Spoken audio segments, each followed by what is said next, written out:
Well, welcome to the Kansas City Public Library. I'm Henry Fortunato, Director of Public Affairs. Those of you who've been to our events have probably heard me say this before, so I regret repeating myself. Crosby Kemper and I believe that every month at the Kansas City Public Library is Black History Month. And we say that not to pander, not because we're running for office, but because we truly believe that the history of the African American experience in Kansas City is a lens through which you can understand the history of the African American experience in the entire United States. And so we do these kinds of programs on a regular basis because that's part of our mission. We were very pleased about, I think about a year ago, when Father David Altschul first brought to us the idea of moving this exhibit, which had been on display at the Bruce Watkins Center, to the library. And Margaret Clark and I took a look at it. We were very, very taken by it. It's a really, really lovely and illuminating exhibit about an avenue that has been a dividing line, but also a bridge between communities, and one that really deserves full interpretation. This exhibit, I think, is a really great start. Father Altschul has written a small booklet about Troost. I think maybe after this exhibit and after his talk, we might want to encourage him to think about a book with full of illustrations, because this is a piece of history of Kansas City that really, really, really needs more interpretation. I will tell you that Father Altschul grew up in the Troost, the neighborhood, and he is now director of an organization called Reconciliation Services. He's also a member of the clergy at St. Mary of Egypt Serbian Orthodox Church. Father Altschul has a lot to say about Troost, and I know you will find this to be an illuminating experience. Ladies and gentlemen, please welcome Father Altschul.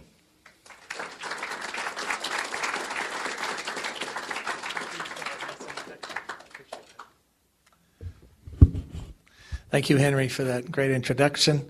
And it's wonderful to be with you this afternoon.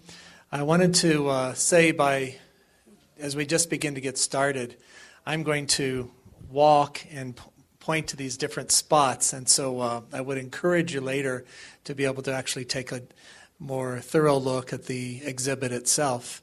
And as we get started, I just wanted to say that Troost Avenue was one of those places that personally my grandfather had a fur shop, and it was called Altschul and Son, and it's currently occupied by the Walgreens across the street from the Burger King down on 46th and Troost. But I remember when the Park National Bank was there and back in the day, but that was a few years ago.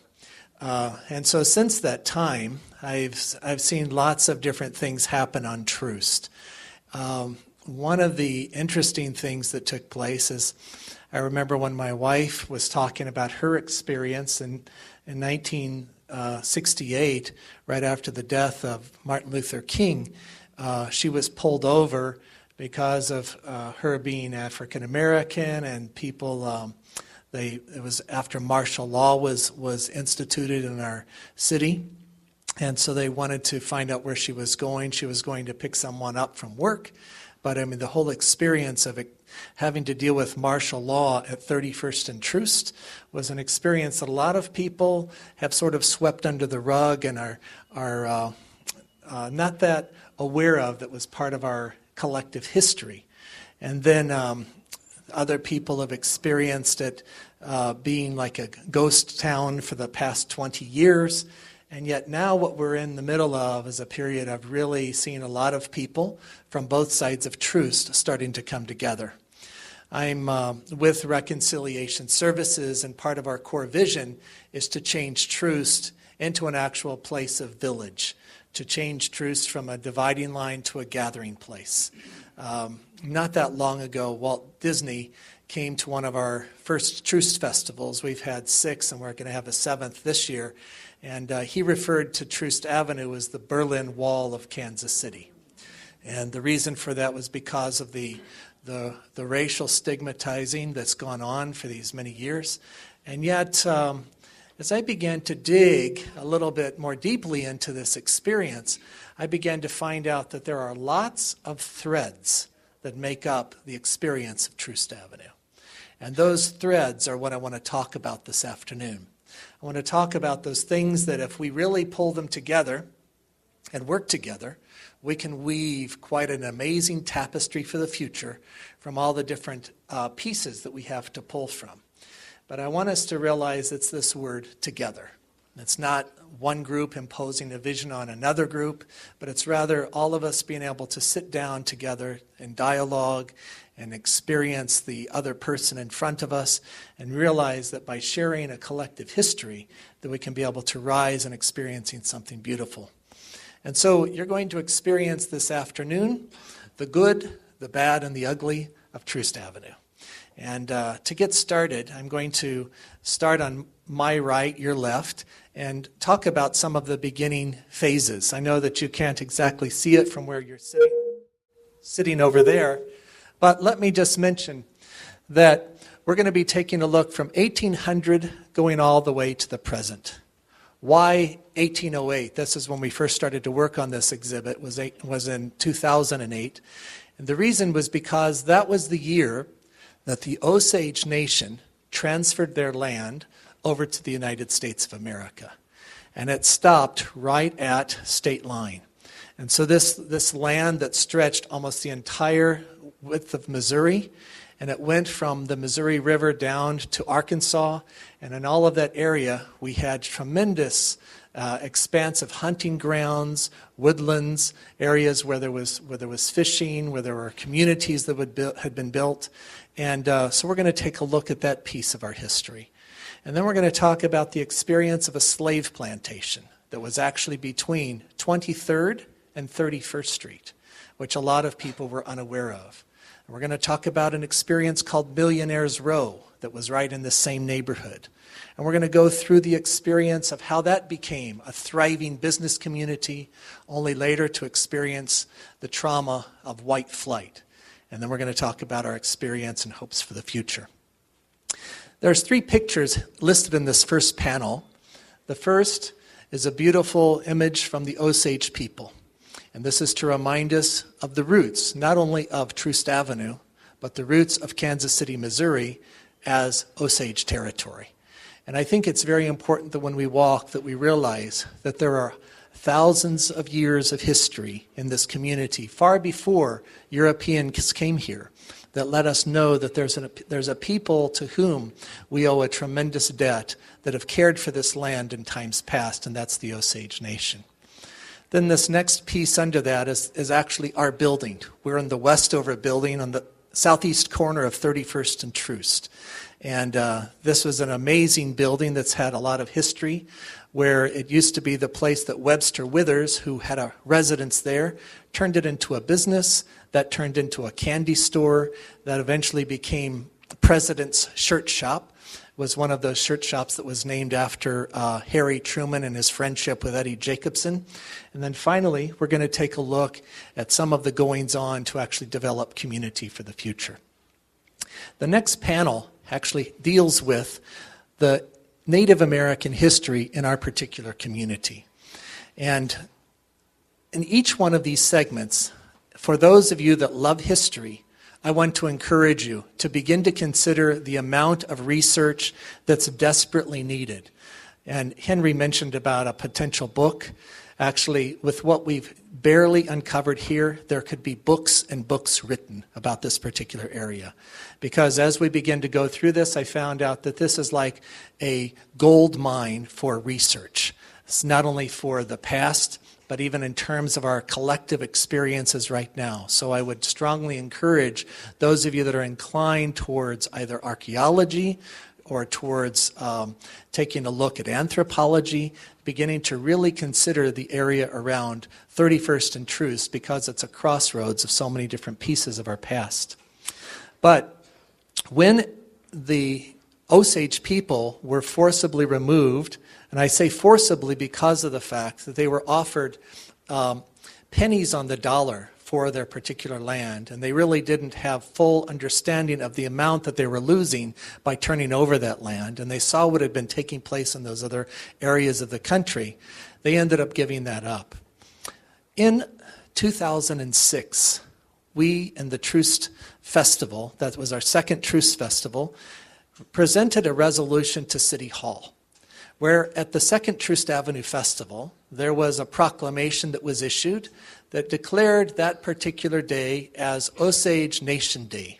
Because at the Troost Festival, what we wanted to do was to honor those people that had been in our community prior to this. But in addition to that, what ended up taking place was that they acknowledged the pain that was caused to the Osage Nation because of European settlement, and especially the neglect that we ourselves have suffered in the areas of care for the environment and care for community, all of which were very strong pieces within the Native community that was here originally.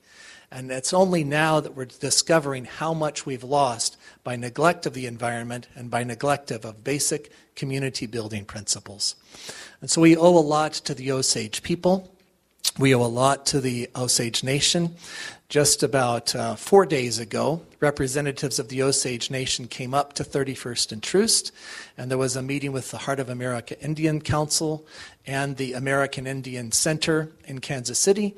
And what ended up taking place was that there was another proclamation regarding building a pergola, an actual meeting place in the neighborhood across the street, right on that empty lot that's there, to actually recognize the trails that moved up and down Troost Avenue, where the Osage people would take their canoes to the Missouri River. And so in the woods around where they would be hunting, those trails would weave back and forth around the Troost area, up and down, until finally it hit the Missouri River. And so in response to that, this is going to be acknowledging that piece of our history. In the next panel, many of you know who Troost Avenue is named after. Dr. Benoist Troost and his wife Mary. I mention this because of the fact that some say that the Troost Avenue is named for the doctor, but there's others that say that when they first named it, they wanted it named for his wife Mary. I'm sure many of you are familiar with the Gillis home that does a lot of good for kids that are in trouble. But this was one of the founding families in Kansas City, Missouri, was the Gillis family. And Dr. Benoist Troost, who was a Dutch doctor, ended up marrying Mary Gillis, and so as a result, what ended up happening.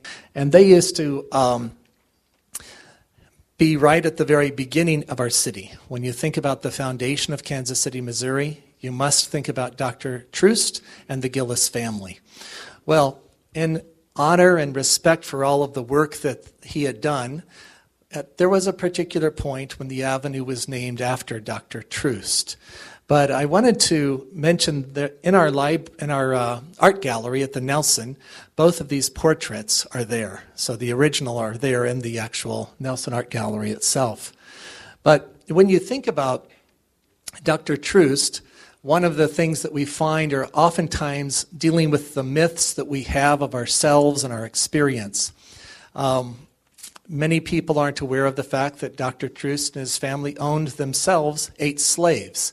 And so when you think about the experience in Kansas City, Missouri, you must realize that although we talk about the Mason-Dixon line, you must remember that in the state of Missouri, it went north. And so we have this strong experience of a pro-slavery sentiment that was very much reflected in Kansas City.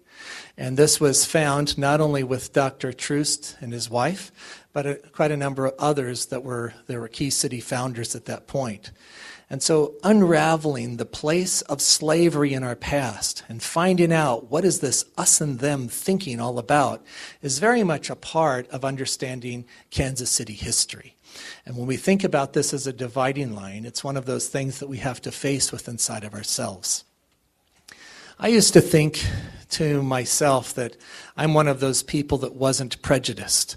But after I married my wife and we began to deal with so many different issues, I found out that's never an issue of am I prejudiced or not. There are so many levels of prejudice inside of ourselves that it takes tremendous work dealing with all of these. So I've actually done a lot of inward work. I've done studies of my own family history. On my father's side of the family, my grandfather was a Jewish immigrant that came from Poland that was a draft dodger from the Tsar's army in 1905.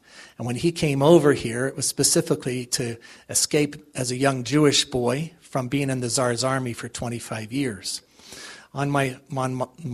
He married a young Southern belle, and Dixie Talbert, her grandmother was a full-blooded Cherokee.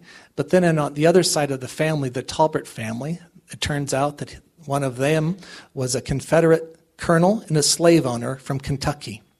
And so as I began to trace all of these different pieces in my family, it began to make sense why there were these old phrases that would come down through the family lines about, racial slurs and all these people. And I think, well, I'm beyond all of that.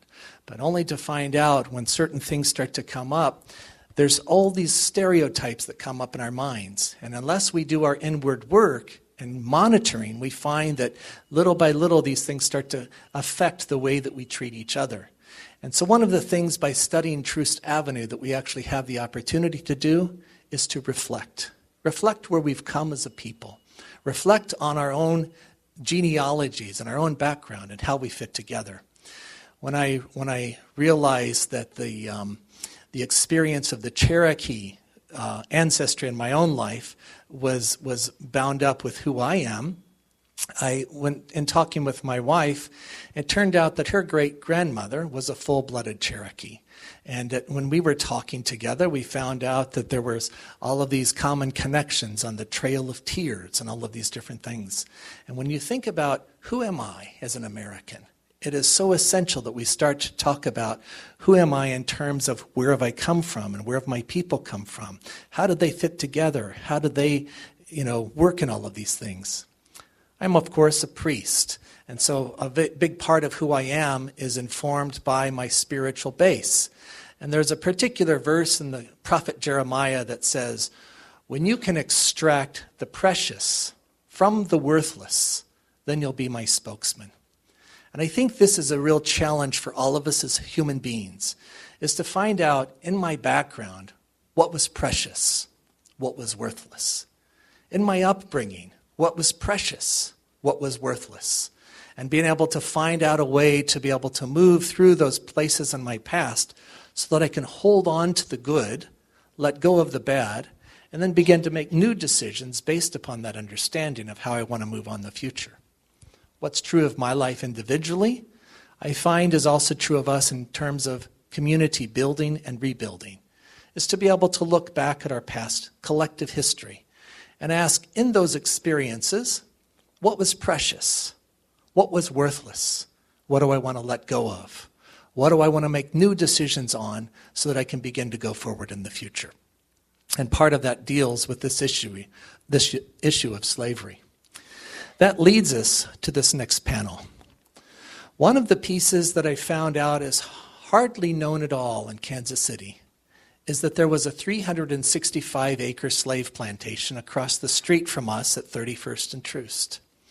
We actually, on the southeast corner of 31st and Troost, are right on the other side of the boundary of that plantation. But if you think about Operation Breakthrough, if you think about Children's Mercy Hospital, if you think about Troost Lake, if you think about the health department, you think about the 4 points of that slave plantation. Because it went from where Children's Mercy Hospital is, to where Operation Breakthrough is, to the health department and over to Troost Lake, 23rd to 31st, and from Locust all of the way to Troost Lake. Troost Lake at that point was not a lake. It was actually a natural spring that spring continues to feed into Troost Lake to this day. They later dammed it up and became one of the major recreation centers for, at that time, South Kansas City. And so when you think about people wanting to get out to the suburbs and get away from the city, where did they want to go? 31st and Troost, because that was sort of like the boondocks. But in that particular period of time, before the city was actually formed, there was a Methodist minister, Reverend James Porter. His wife came from Virginia. Her mother actually had escaped from being in captivity in the Northeast and then came with them to Tennessee. As a gift to his wife, she had received 40 slaves. Those slaves came with her on that trek from Tennessee to western Missouri. When they got to western Missouri, they found this particular site that really looked beautiful to them. And as they looked out over the horizon, they decided this is where we want to be. And so right in the middle of this area, they saw the hills and the valleys and how the Missouri River was down there and where they were up a ways from it. They thought this was a good place to build. And so, as the story goes, that was found in the Kansas City Star back at the turn of the century, it actually talks about the experience of the enslaved persons cutting down the oak trees, the walnut trees, and building first the big house. This was at 27th and Tracy, 2709 Tracy. Today what's there is an actual union hall and a developmentally disabled center. At that particular spot, though, is where this house was, and this was from the Kansas City Star in 1913. At that point in the Star, that drawing talked about it being the oldest house in Kansas City.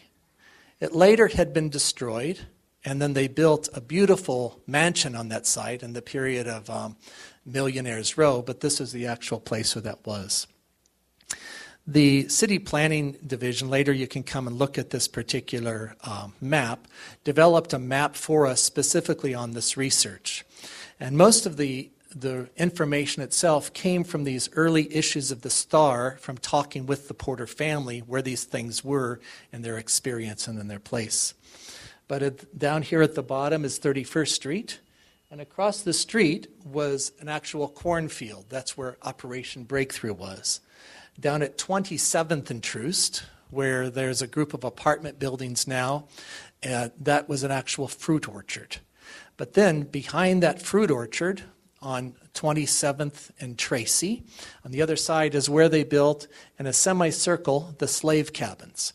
And this is why I mentioned about archaeologists, because of the fact that there is a very large empty lot right next to a set of apartment buildings that would include the area where those slave cabins had actually been built. And then across the street was the big house at that particular time.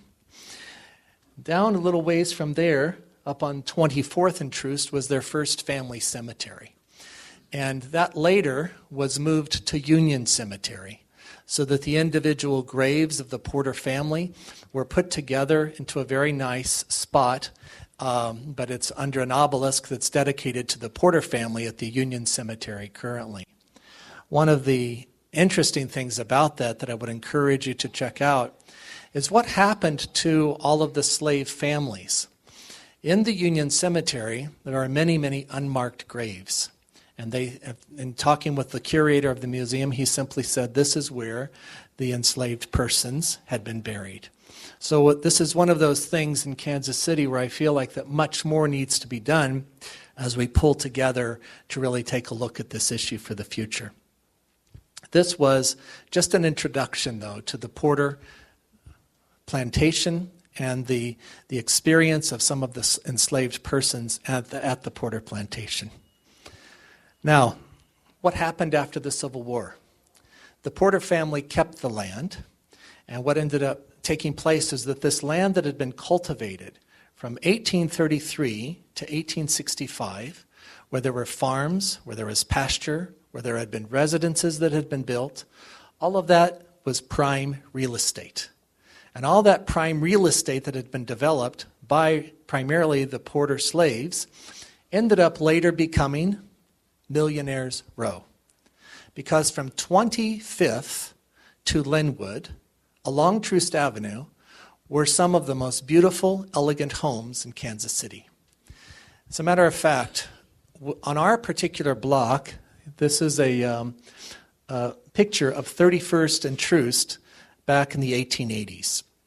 And it shows on the corner of Linwood and Troost a very large mansion. You can't see it from where you're sitting, but there's two little figures right here that give you some kind of perspective of how large these homes were. The entire block only had 3 residences on it. And out of those 3 residences, this one belonged to L.V. Harkness. L.V. Harkness was related to the Rockefeller family and Standard Oil. And he, at that time, was the richest man in Kansas City. Well, L.V. Harkness later moved from the Kansas City area, and his wealth was dedicated to the Yale University. There's still, to this day, several buildings at Yale that came from Harkness because of this. When you stop and you think about that, you see here several different residences. Here's the Kaufman residence. And this is named after Flavel Tiffany. You think about the Tiffany Springs out north of the river, and that was the same Tiffany that this was named after. He had another residence over along Independence Avenue.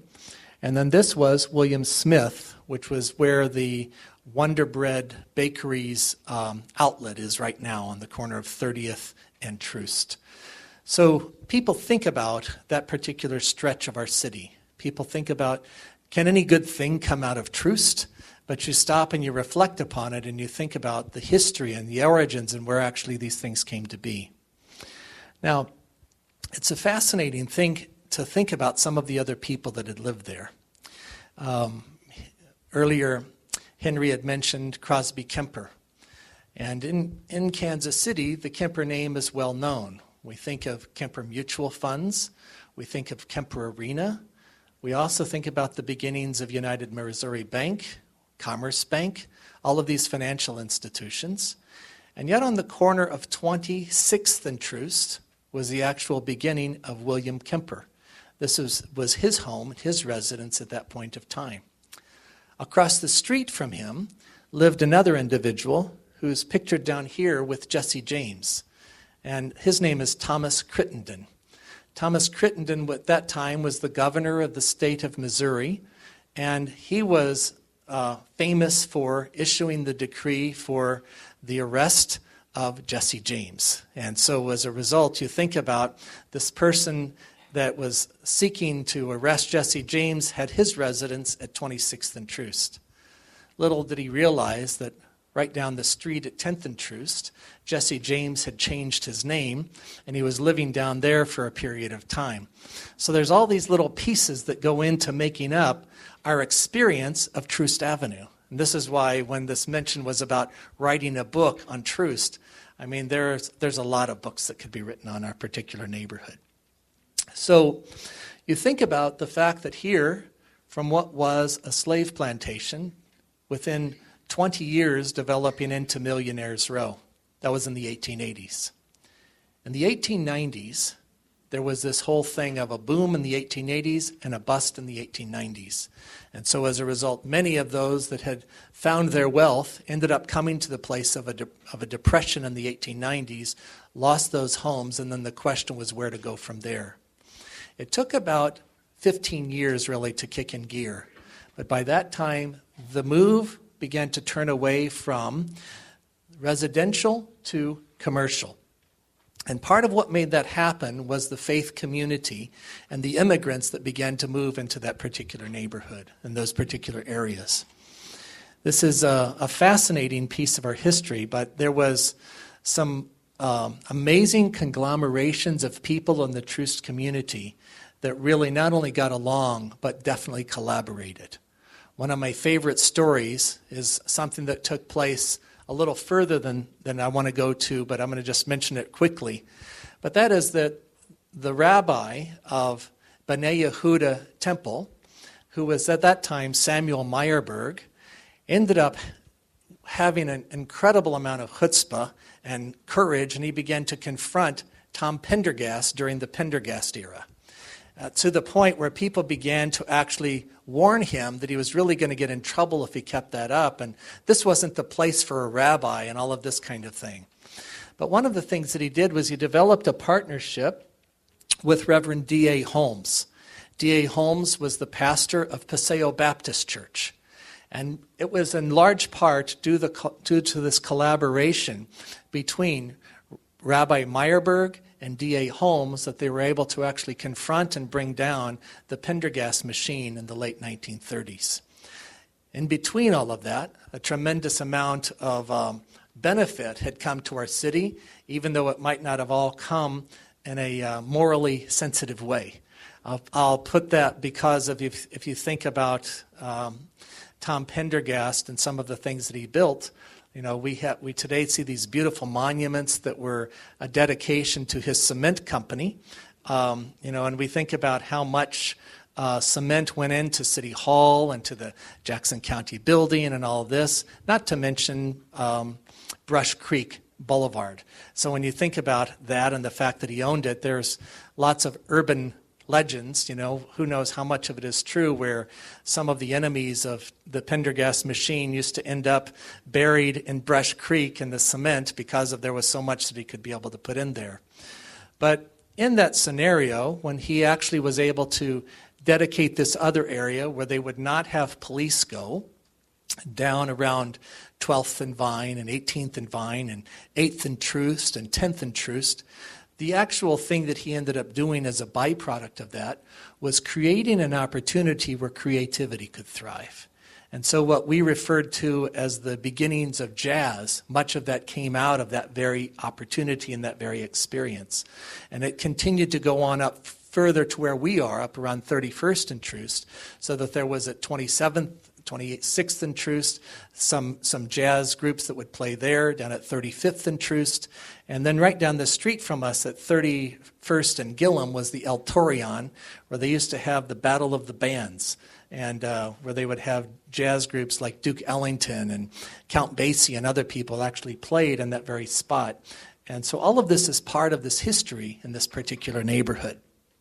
Well, I found it interesting because today, B'nai Yehuda Synagogue is now the Mohart Center, which used to be called the Linwood Multipurpose Center. But early in that time, it said up at the top, "My house shall be called a house of prayer for all nations." And then next door to that was the Greek Orthodox Church, Annunciation Greek Orthodox Church, that's now on 120th and Warnell. And in that particular church, they used to meet there. And in our small community at 31st and True St. Mary of Egypt Orthodox Church, they've actually donated a lot of those original icons that used to be in this building to our little community at 31st and Troost.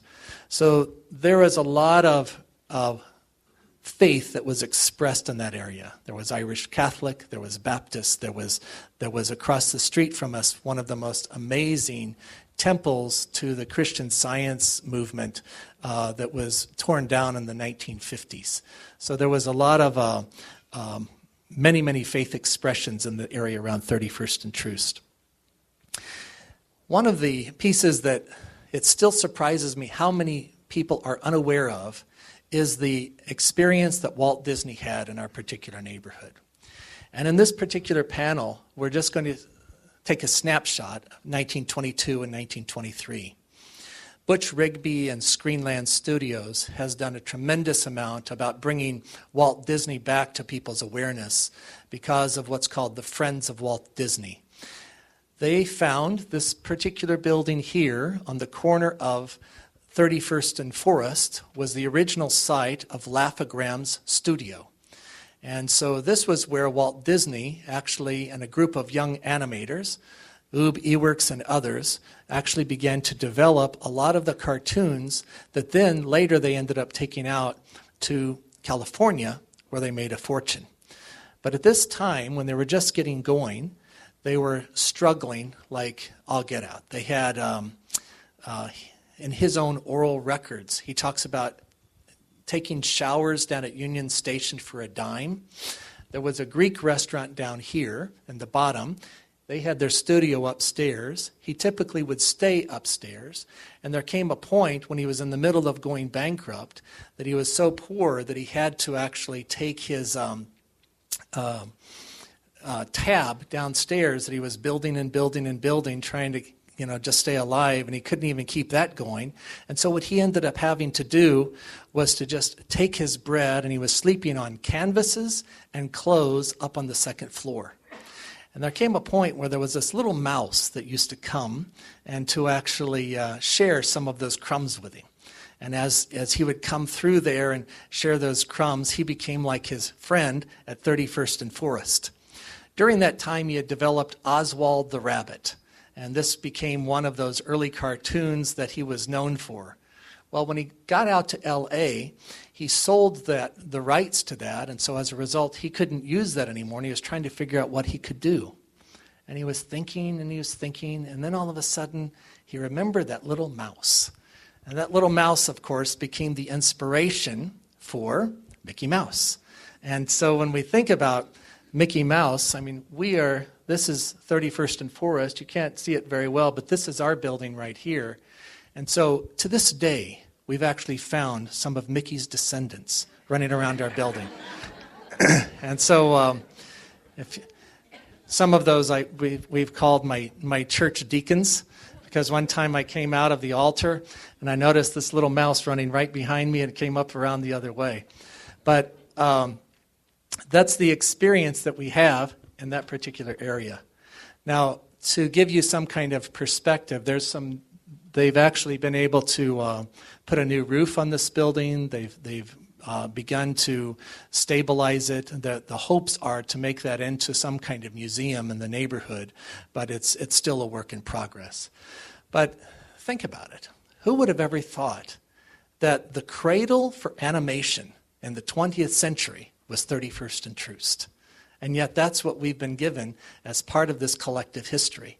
So you think in terms of coming from the Osage roots to a slave plantation, to Millionaires Row, to religious diversity, to incredible creativity that was birthed in this particular matrix.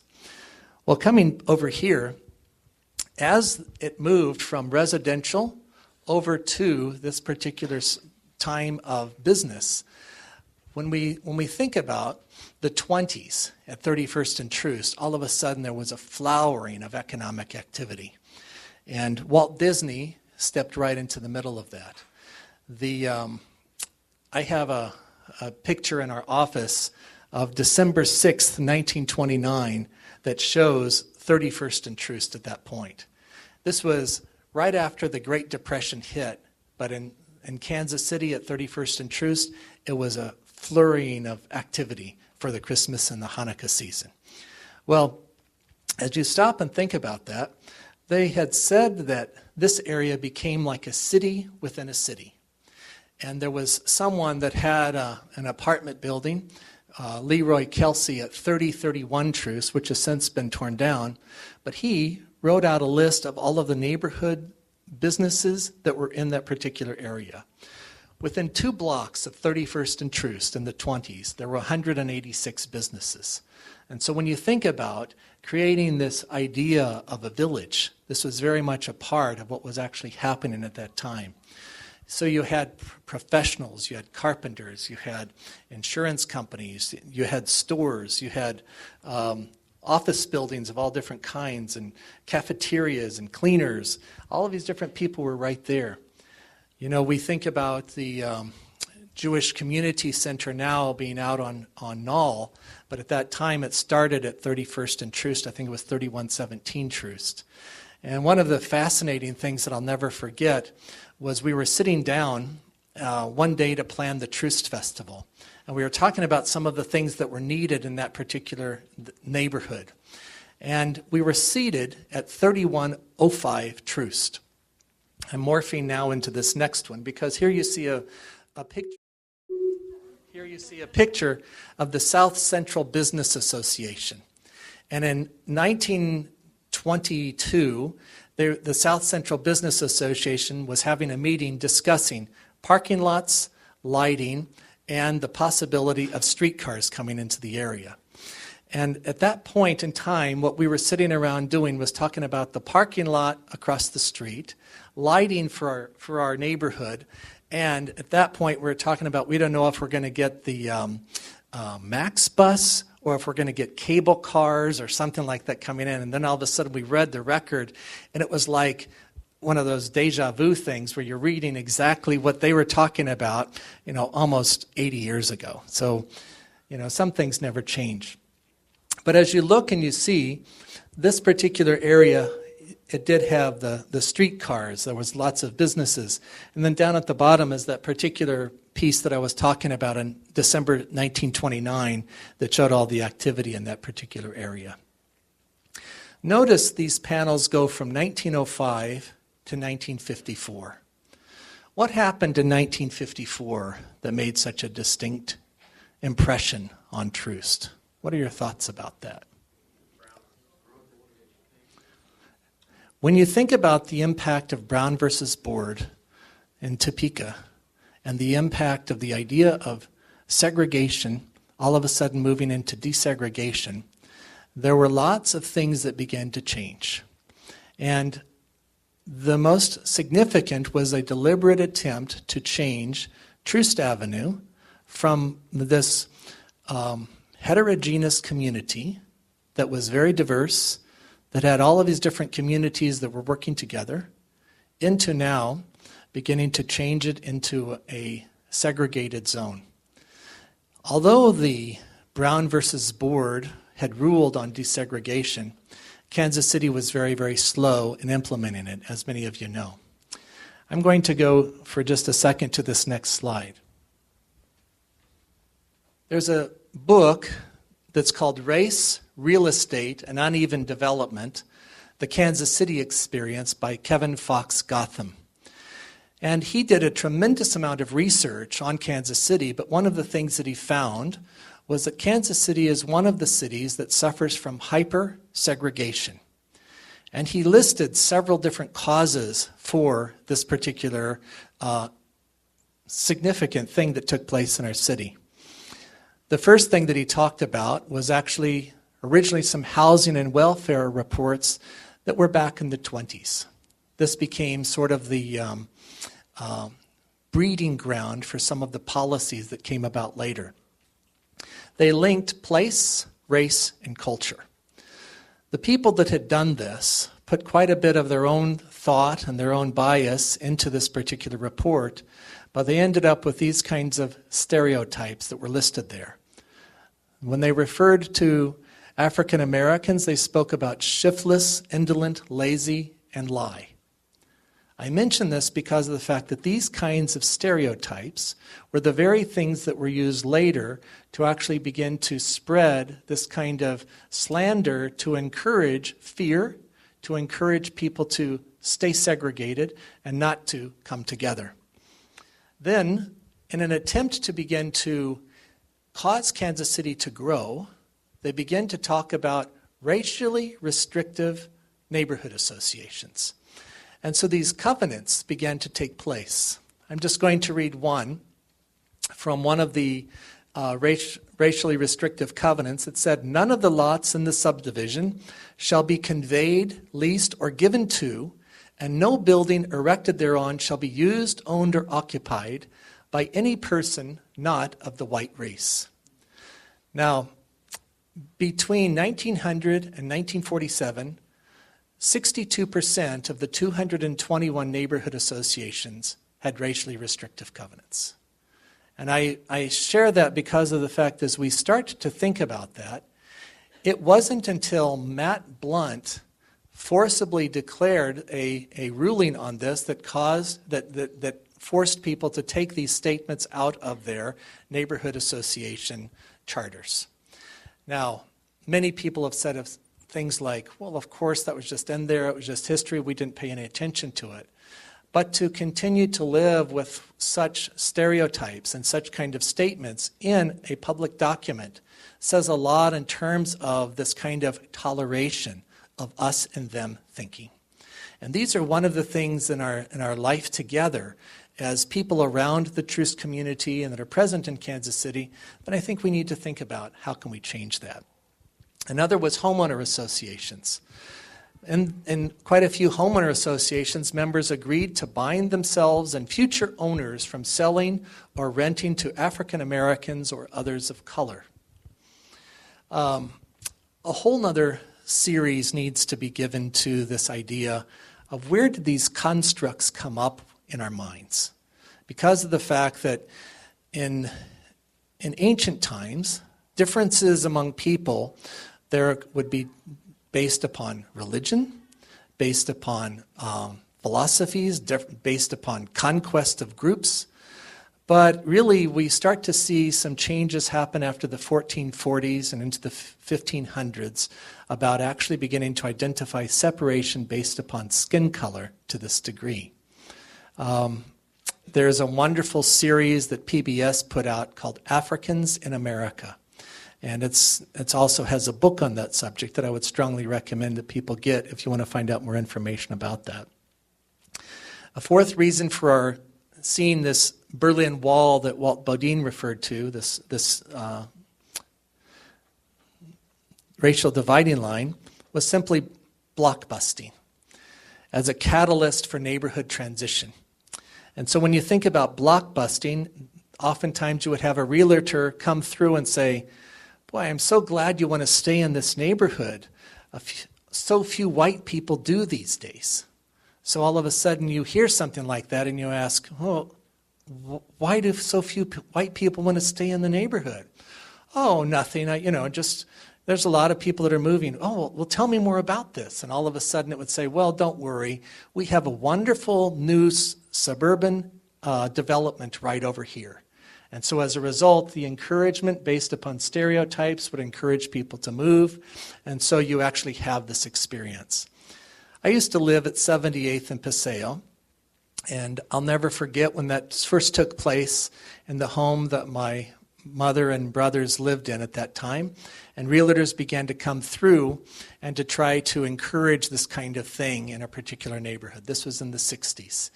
And fortunately, my mother had enough awareness of racial prejudice to make a stand and to voice against this kind of thing, but that was the kind of thing that was happening. The fifth one was housing disinvestment, also known as redlining. This is where private lending agencies stopped making home mortgage money available to residents living east of Troost Avenue, thereby redlining the entire neighborhoods and launching a vicious wave of disinvestment and physical deterioration that actually has continued to this day. Currently, I've begun to study the impact of payday loans and in the Kansas City area. And it's a surprising thing that along the edge of the 3rd District, there is a whole slew of payday loan institutions. And within the entire 3rd District, there's only 2 banks. And when we think about this, we have to realize that there's something radically that needs to change so that we can all work together. When I study these things, don't think about these things in terms of as much skin color as simply justice, as just beginning to do what we need to do to be able to really right a wrong that's occurred in the past so that we can be able to bring about a sense of balance again in our life together. But the 6th, and probably the most surprising one to me, was the segregative school action by the Kansas City, Missouri School District in the 1950s. Okay, they just said that it's against the law to segregate based on skin color. And so the Troost boundary that was created by the school district was utilized by the realtors to provoke white flight. But now instead of calling it a racial attendance zone, they called it a neighborhood attendance zone. And the effect was still the same until the federal court order that came down in 1984.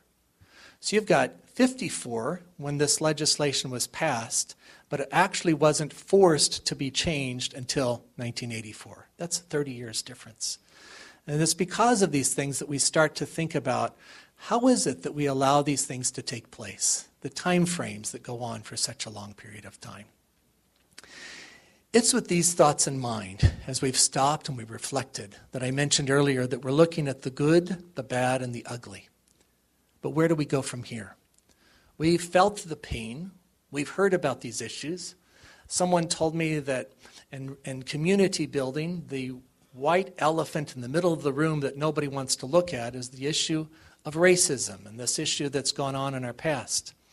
But if we will begin to start with looking at our own lives and experiences, talking with aunts, uncles, cousins about their experiences, talking about how that starts to happen, we'll start to find out that there is a lot of experiences that we've taken and that we've hid under the carpet because of these fears, these things that people have never looked at or discussed together. And it's for this reason that people have begun to deliberately come together along Troost Avenue.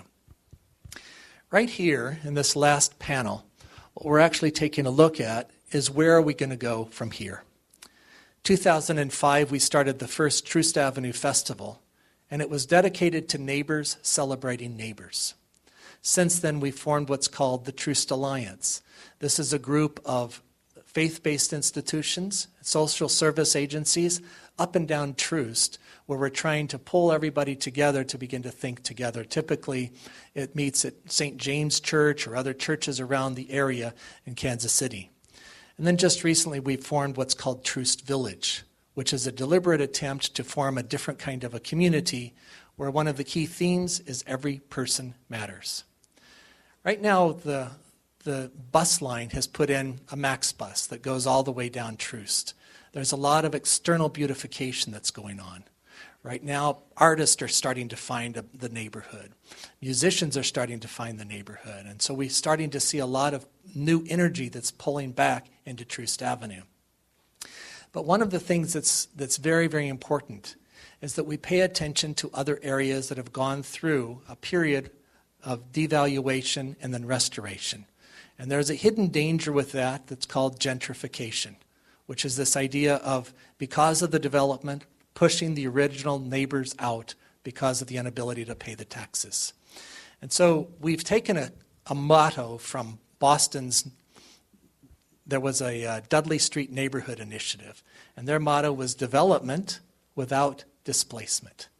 Let's build this in such a way that you can have both groups winning in the process of being able to pull together.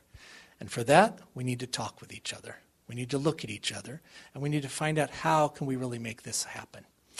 And it's in this spirit that we're here today.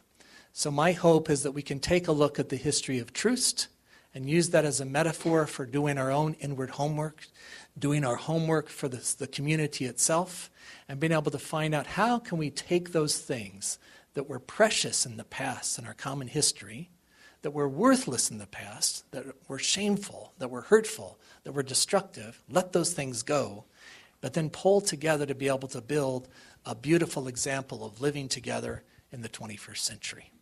It takes all of us to make this happen. It takes not only historians, it takes engineers, architects, city planners, faith-based groups of all types, people. And so I'm very thankful for this opportunity to share with you today about Troost. And one little thing I would like to say in closing.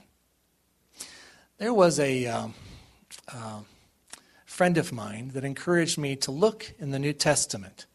And in the Dutch translation of the New Testament about the Holy Spirit.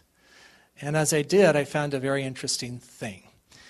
One time, Jesus was speaking about the Holy Spirit, and he said, I'm going to send you the Holy Spirit, the Comforter, who will teach you all things.